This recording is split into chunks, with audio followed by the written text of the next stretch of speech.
ভারত পাকিস্তান যুদ্ধে ভারতীয় সেনা এবং দেশবাসীর মঙ্গল কামনায় মঙ্গল যজ্ঞের আয়োজন করলেন এলাকার সাধারণ মানুষ। গতকাল রাতে এই ছবি দেখা যায় রায়গঞ্জ শহরের রায়পুর পিয়াজি মোড়ে। উদ্যোক্তা অনুপ বিশ্বাস বলেন, গত 22শে এপ্রিল কাশ্মীরে জঙ্গিদের গুলিতে নিহত হয়েছেন 26 জন সাধারণ পর্যটক। ঘটনার পর ভারত পাকিস্তানের মধ্যে যুদ্ধ পরিস্থিতি তৈরি হয়। ভারতীয় সৈনিকরা অসীম লড়াইয়ের মধ্যে দিয়ে দেশকে রক্ষা করে চলেছেন, তাই সেই রক্ষা করতে তাদের সুরক্ষা এবং তাদের মঙ্গল কামনায় এই যজ্ঞের আয়োজন করা হয়েছে। সমস্ত দেশবাসী এবং ভারতীয় সৈনিকরা জাতীয় সুরক্ষিত থাকেন তার জন্য এই দিন প্রার্থনাও করা হয়। দাদা, আপনার নাম? অনুপ বিশ্বাস। এটা কোন জায়গা? এটা রায়পুর পিয়াজি মোড়। আজকে কি হলো এখানে? এখানে আজকে আপনারা সকলেই জানেন, আমরা সবাই অবগত যে গত 23শে এপ্রিল আমাদের 26 জন ভারতবাসী পেহেলগাঁওয়ে যে জঙ্গির দ্বারা নৃশংস হত্যা হয়েছে, তাদের শান্তি কামনায়, তাদের আত্মার শান্তি কামনায়, এবং আপনারা জানেন যে বর্তমানে পাকিস্তান এবং ভারতের একটা যুদ্ধ চলছে। সেই যুদ্ধে আমাদের ভারতীয় সৈনিকরা তাদের বীরত্ব দেখিয়ে পাকিস্তানকে উপযুক্ত জবাব দিচ্ছে, এবং তার সাথে সাথে আমাদের দেশেরও কিছু ক্ষতি হচ্ছে, এবং আমাদের যারা বীর সৈনিক রয়েছে তারা কিছু শহীদ হয়েছে এবং সাধারণ পাবলিকও শহীদ হয়েছে।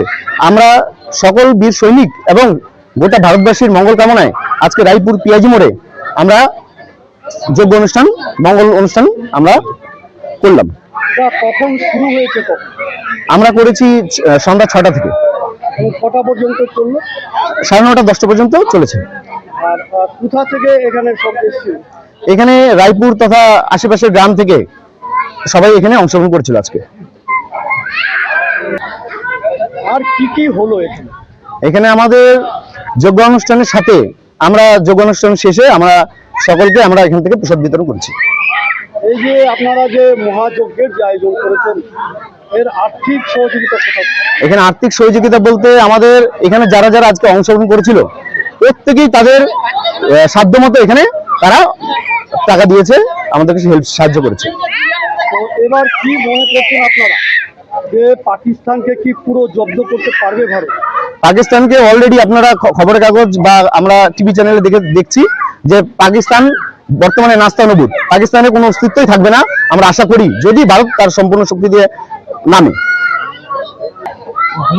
তাহলে আপনি বলতে চাইছেন যে পাকিস্তানকে একেবারেই এবার একদম মানে জব্দ করে ছাড়বে ভারতীয় সেনা? দেখুন, পাকিস্তান চাইছিল যে, পাকিস্তান জানে যে ভারতের সাথে তারা সরাসরি যুদ্ধে কোনোদিনও জিততে পারবে না, তাই পাকিস্তান চাইছিল যে পেহেলগামে আমরা দেখেছেন যে 26 জন যারা মারা গিয়েছে তাদেরকে কিন্তু তাদের কোন জাতের, হিন্দু না মুসলিম, তারা জিজ্ঞেস করে কিন্তু মেরেছে। ওরা চাইছিল যে এর দ্বারা ভারতবর্ষের ভিতরে একটা হিন্দু মুসলমান দাঙ্গা সৃষ্টি করা, কিন্তু আপনারা দেখে থাকবেন যে ভারতবর্ষের 2 জন আমাদের বীর মহিলা সৈনিক যারা এই পুরো ব্যাপারটাকে আর পরিচালনা করেছে।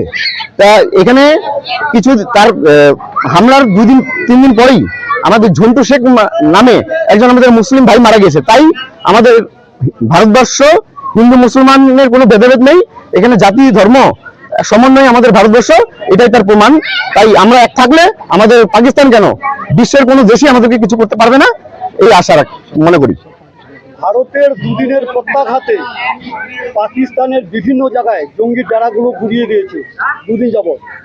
আজকে 3য় দিন যে সিন্ধু যে নামকরণ দেওয়া হয়েছে, তার থেকে যে আজকেও যে আশঙ্কা করা হচ্ছে যে আজকেও পাকিস্তানকে আক্রমণ করা হবে, তো এটা কেমন হতে পারে ভাবছে? শুনুন, এই আমাদের যে কেন্দ্রীয় সরকার, তাকে আমি ধন্যবাদ জানাই, কারণ এই যে সিন্ধুর নাম দিয়েছে এই জঙ্গি দমনটাকে, এটা খুব সার্থক হয়েছে। কারণ আমাদের যারা এমনও শহীদ হয়েছে, যারা তাদের মধ্যে এমনও আপনার কপল ছিল যারা 7 দিন হয়েছে বিয়ে হয়েছে, তারা সেখানে হানিমুন করতে গিয়েছিল, সেখানে কিন্তু তারা মারা গিয়েছে, এবং নতুন বিবাহিত তারা কিন্তু বিয়ে করা হয়েছে। তাই তাদের সিন্ধুর নামটা সার্থক হয়েছে আমরা মনে করি। আপনিও কি মুরগি প্রতিপালন করে আর্থিক লাভের মুখ দেখতে চান? হরেক রকম প্রজাতির মুরগির শাবক লালন পালন করে বিক্রয় করে লাভবান হতে পারবেন খুব সহজেই। তাহলে আর চিন্তা নেই, আপনার জন্য প্রচেষ্টা নিয়ে এসেছে সেই সুযোগ।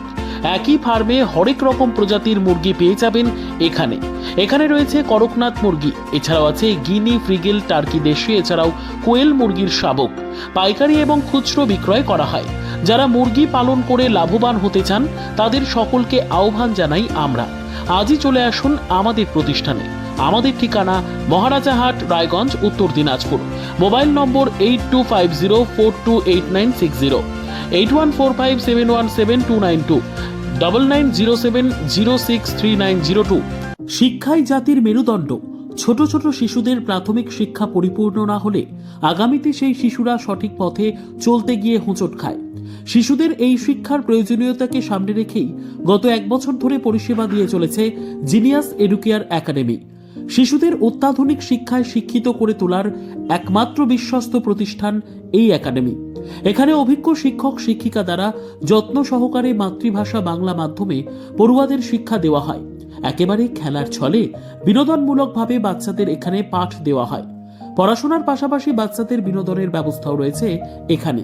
তাই আপনার বাচ্চাকে ছোট থেকে অভিনব শিক্ষায় শিক্ষিত করে মানুষের মতো মানুষ করে তুলতে হলে এই শিক্ষা প্রতিষ্ঠানের উপরে ভরসা করতেই হবে।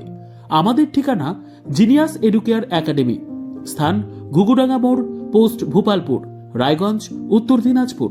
মোবাইল নম্বর 9563630109 অথবা 7029042308।